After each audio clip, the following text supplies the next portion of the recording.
শ্রোতা বন্ধুরা, সুন্দরবনের নারীরাও যে পিছিয়ে নেই তার বড় একটা উদাহরণ আজকে সুন্দরবনের নারীরা। তারা সকালে যায় কাঁকড়া ধরতে এবং বিকেলে আসে, এইভাবেই তারা জীবিকা নির্বাহ করে। চলুন, এক দিদিকে আমরা পেয়ে গেছি, সেই দিদির কাছ থেকে জেনে নেব এবার কাঁকড়াগুলো কোথা থেকে আনেন আপনি? জঙ্গলে বড় নদীর কাছে। আপনার নাম কি? অনিতা মন্ডল। আপনি কি একাই করেন এই ব্যবসা? না না, সবাই করে। পরিবারের সবাই মিলে করে? এ বাড়ি কেন, সবাই মিলে, এই গ্রামের সবাই করে। সবাই করে। হুম। এই করেই আপনাদের জীবিকা নির্বাহ হয়? হ্যাঁ। তাই তো।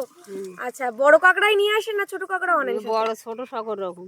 এই কাঁকড়া আপনারা জোগাড় করতে গিয়ে কখনো কোনো সমস্যার সম্মুখীন হয়েছেন? হ্যাঁ হ্যাঁ, বাঘের মুখী, সাপের মুখী, সকল রকম জায়গায় পড়তে পুড়ে তারপরে কাঁকড়া মরে নেসছে।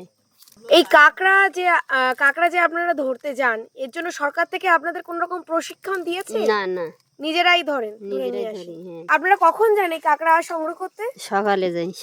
আর ফেরেন কখন? ও ফিরি ঠিক নি, 2টো 2:30টা 1টা 3টে।